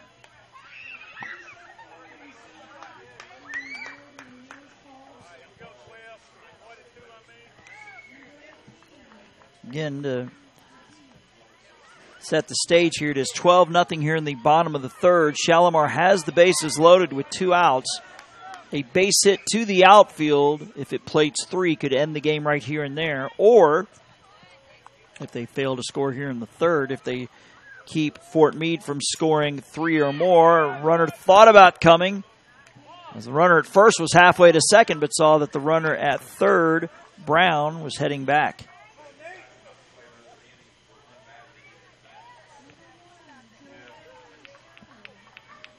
Count now 2-1. The pitch missing upstairs. I believe the count is now 3-1. Thank you, Mr. Ump. 3-2, actually. My mistake. So a payoff pitch headed home here to Isaiah Johnson.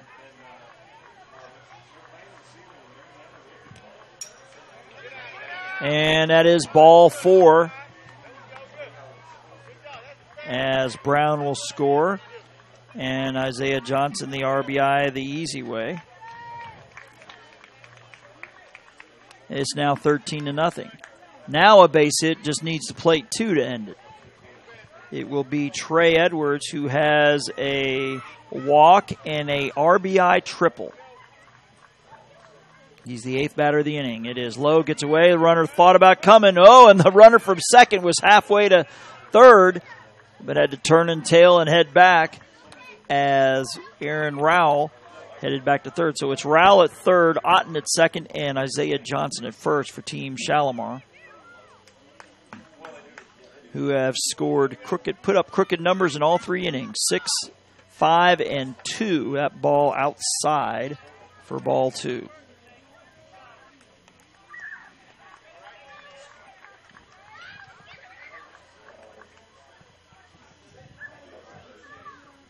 The pitch gets away from the catcher. The runner thought about coming. He might have been able to make it, but decided against it.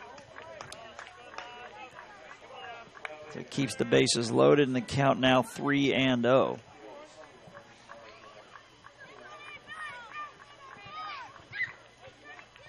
The pitch is going to be outside, I believe. Is that ball 4? No, 3-1 now the count. So again, Edwards, he walked and scored in the first. He tripled in the second and plated a run, and he takes ball 4 up. And it's now 14-0. As Durant thought he had strike 3 there, as he's showing a little frustration. Johnson to second, Otten to third, and Rowell scores. So now a wild pitch could do it if it gets away, as Tristan Jackson be the 9th batter. So Shalimar has batted around here in this 3rd inning. The pitch is upstairs for a ball.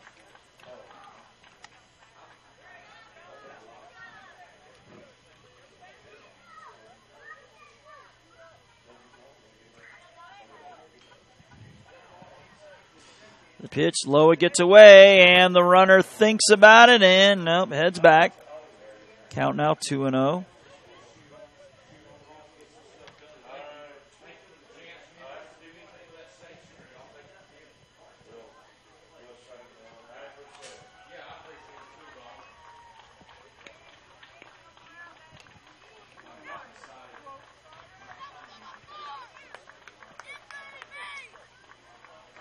The 2-0 swung on and missed. It's now 2-1.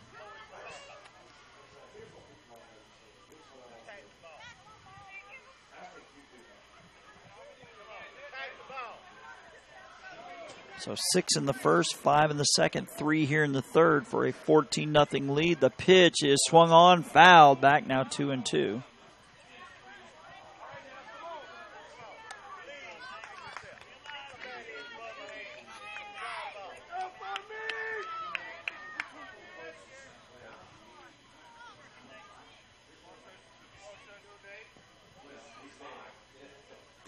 The 2-2 swung on, fouled out of play to the right. So Jackson stays alive.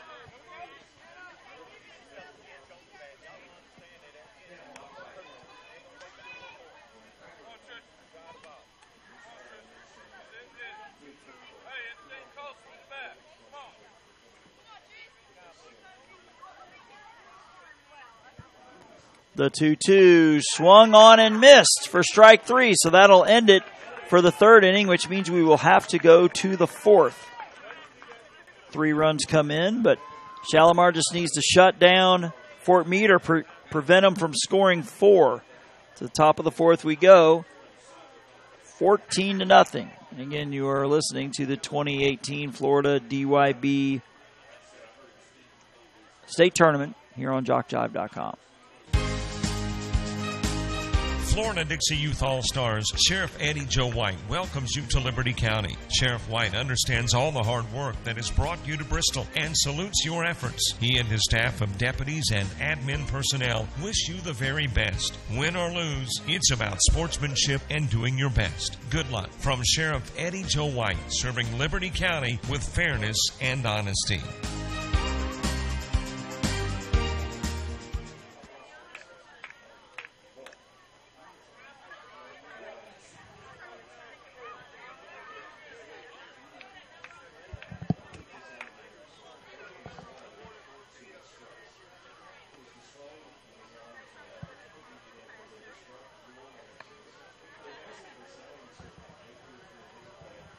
Back here in the top of the fourth, where Trey Edwards will look to close the door on this one. It'll be Hunter Chance, Elijah Harwell, and Johnny Taylor.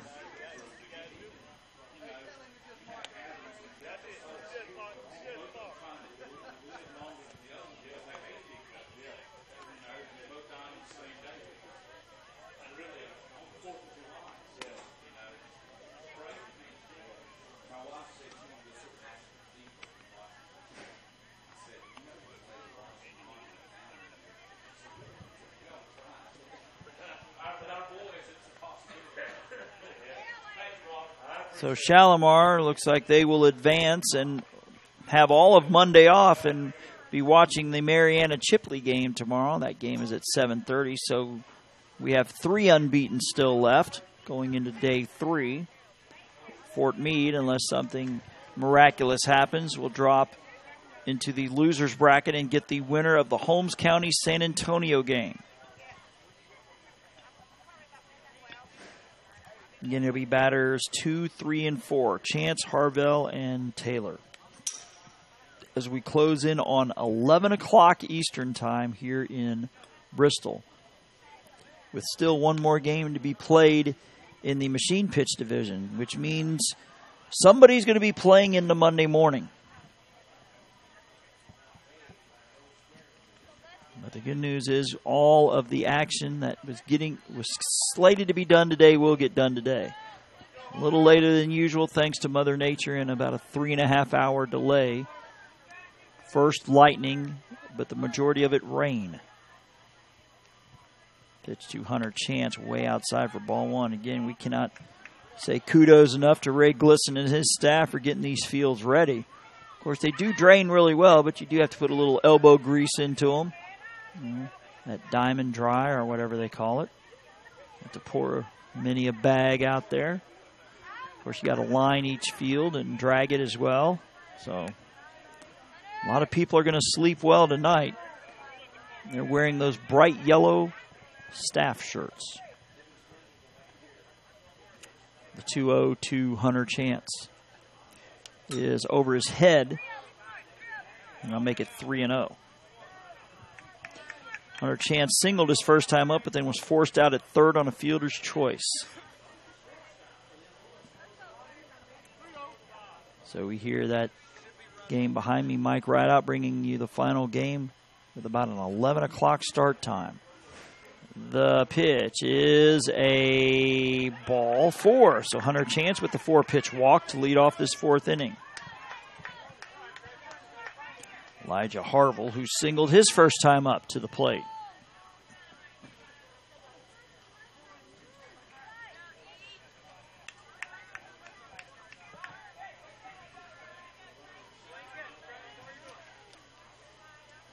Again, Fort Meade needs at least 5 here in this inning to keep it going. Otherwise, it'll end here outside for a ball. Gets away from the catcher. He'll put it in his pocket. It'll be a wild pitch as Chance takes second.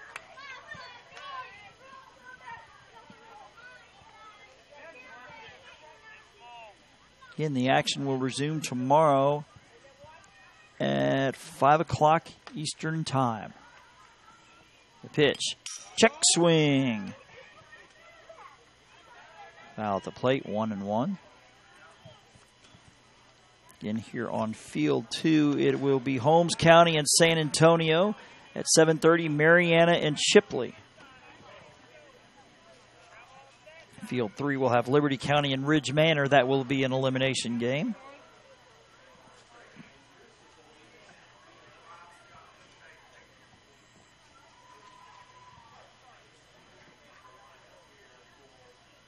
The 1-1 is upstairs for ball 2.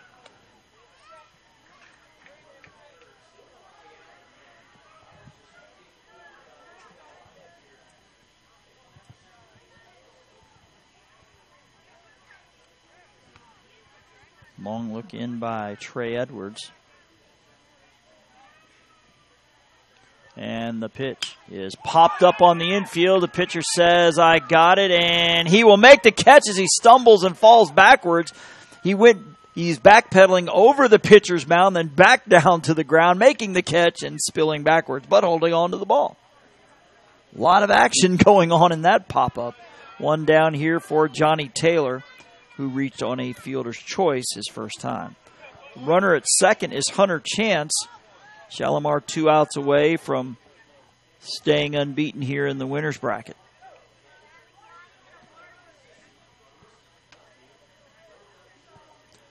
The pitch up and away for ball 1. Taylor hit into a fielder's choice in the first inning, and his only other at-bat, he bats from the left side.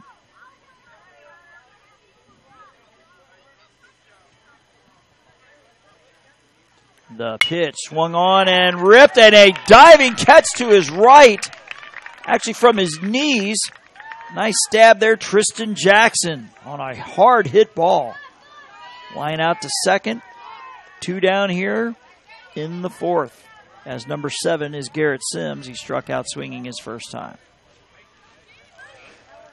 Nice play, because if Jackson doesn't make that play, that's at least a double and a run scored, as there is a huge gap in right center. The pitch is a strike called.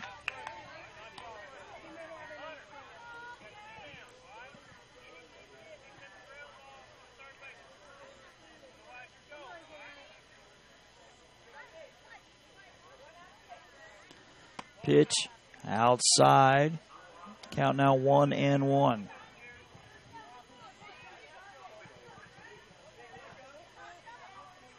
Well, we are going to, looks like, fall short of the 2-hour mark in this one. The clock reads 1:48. We broke 2 hours in each of our last 2 games. The pitch is a ball outside, now 2-1.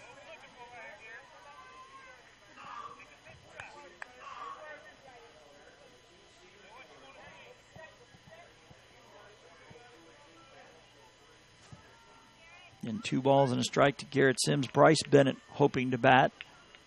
Needs his teammate to extend it. It is up and away for ball 3. Again, a 6-run first, a 5-run second, and a 3-run third to have Shalimar up big here. 14-0 here in the 4th. The pitch is swung on and missed. Count is full. Shalimar now 1 strike away.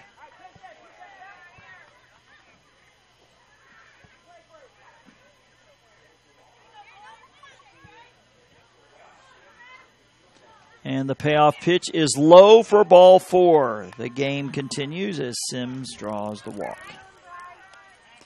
So runners at first and second now for Bryce Bennett. He struck out swinging his first time.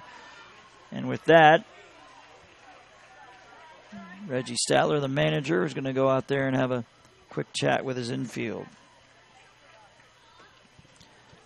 The Summer of Dixie is underway. Between now and mid-August, Jock Jive will be streaming all of this tournament, plus the AAA Ozone and T-Ball Florida DYB State Tournament in Sebring. That starts 13 days from now. The Dixie Baseball 15U and Dixie Pre-Majors World Series. The AA, AAA Ozone and Major World Series in Lumberton, and so much more. Catch it all right here on JockJive.com.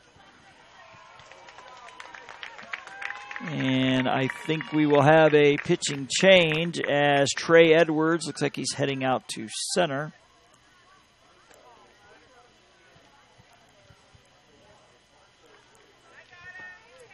We'll try to ascertain who the pitcher is on the other side of this break here on JockJive.com. Dixie Youth Baseball is dedicated to building the youth within our community to become responsible citizens tomorrow. The real goal of the program is to teach fair play, honesty, and love of God and country. Those who play Dixie Youth Baseball are generally better for life as a result of the lessons they learn in how to meet and accept as members of a team and in the game of competition. Help us in the Dixie Youth program by offering your services as an adult volunteer. Lend a hand to our youth. There's no greater calling.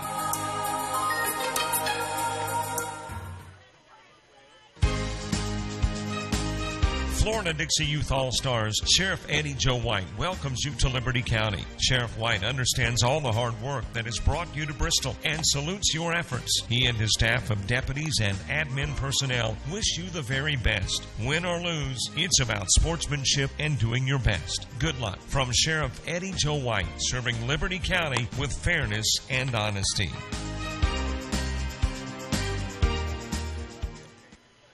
Number 13 is Joshua Knoll, the new pitcher for Shalimar, who's looking to get one out. That's all they need to.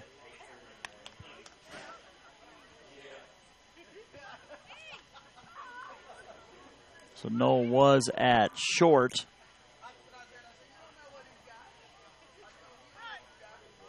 As Edwards went out to center, and it looks like number 12,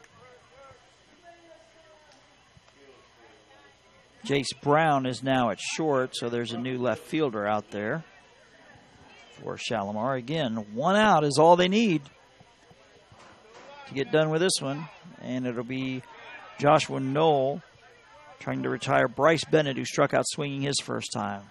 Fort Meade does have two runners on. Chance is at second and Sims at first. The pitch is a swing and a miss.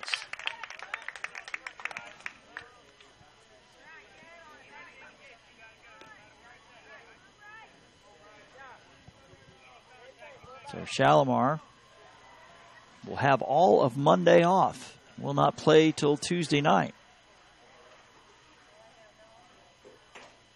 The pitch, low and away for ball one.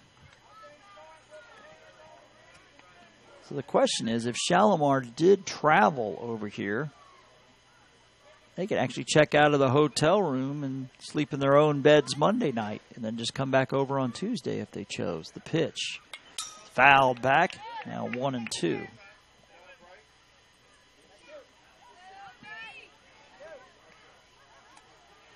Figured if they are staying over here, the hotel's already paid for tonight. Might as well spend the night over here. Take the 2-hour drive home. Just head back over on Tuesday. Knoll with the 1-2 pitch headed home to Bryce Bennett. It is upstairs, missing. It's now 2-2.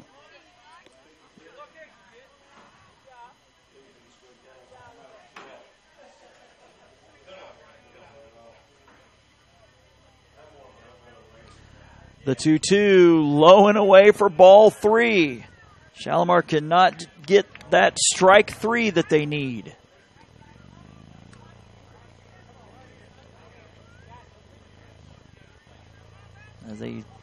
As Sims drew a walk on a 3-2 pitch. Now another 3-2 pitch here to Bryce Bennett, headed home. It is strike three called, and that will do it.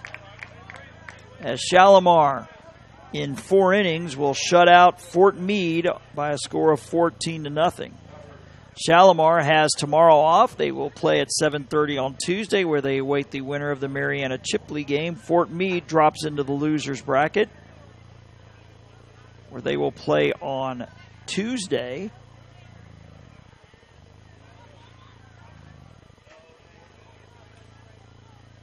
So yeah, it looks like Fort Meade has tomorrow off as well.